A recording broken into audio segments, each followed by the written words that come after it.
You've just been diagnosed with Parkinson's and you have 100 things spinning around in your head. Here's everything you need to know. First and foremost, don't panic. It's not like having a brain tumour where you might only have a few months to live. Typically the condition progresses very slowly and you can live a fairly normal life for 10 or 20 years. Secondly, sort out your medical team. Try and get referred to a movement disorder specialist if you can, but if you have a general neurologist, try and find a Parkinson's nurse if that's available in your area. A Parkinson's nurse will be able to give you practical advice on how to live daily with the condition. Number 3, medication. Many of the symptoms of Parkinson's are to do with movement, and these are called motor symptoms. They're caused by the lack of dopamine in the brain. Fortunately, there are many drugs that can help alleviate this lack of dopamine. I would recommend taking drugs sooner rather than later because they can make a substantial improvement to your quality of life. But how everyone responds to the drugs is different. It may take some trial and error to figure out what works for you in terms of medication, dosage, and time of day. Number 4, lifestyle. There's a lot of evidence that cardio exercise can delay the progression of Parkinson's. There's also emerging evidence that diet plays a role too. So if you don't already, take up an exercise program, something that gets your heart rate up every day, and look at your diet, lots of fresh fruit and veg, and maybe cut out some of the dairy as well because that can interfere with the uptake of medication for Parkinson's. But whatever you do, don't obsess about it.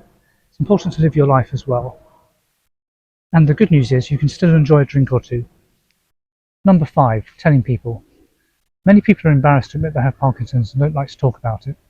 Obviously it's a personal choice when to tell friends, family and colleagues, but in general I would recommend telling people sooner rather than later. You'll be surprised how supportive everyone can be. Number 6, working with Parkinson's. You may already be retired, in which case good for you. But if you're still working with Parkinson's, there are many considerations like when to tell your employer, whether to take on a more flexible working arrangement and so on. Check out our video on the subject for more information. Number 7, finding support. I find it's very important not to face Parkinson's alone, but to find a local support network. The first time you do this, you may feel a bit depressed seeing people in the advanced stages of the disease, but over time you'll find it's a great thing to have people that you can share the journey with. And what's really important to remember is it's not just about you, it's also about your friends, family, and those closest to you. And it's important for them to have a support network as well. Number 8, deal with the non-motor symptoms. So as well as the motor symptoms, Parkinson's can have many other symptoms. For example, sleep problems. Check out our video on sleep. Constipation is a common problem, so a high fibre diet can help with that. And there are things like you may lose your sense of smell as well. That can actually be an advantage in certain situations, like emptying the bins or using smelly public toilets. Number 9, plan for the future. There's no hurry with this, but you do need to think ahead. Think about your finances, think about where you want to live. Make a bucket list of the things you want to do and the places you want to visit before the mobility symptoms get bad. But also, don't forget about those closest to you. Parkinson's is not just about you, it also affects your friends and family. Number 10, take control and live your life.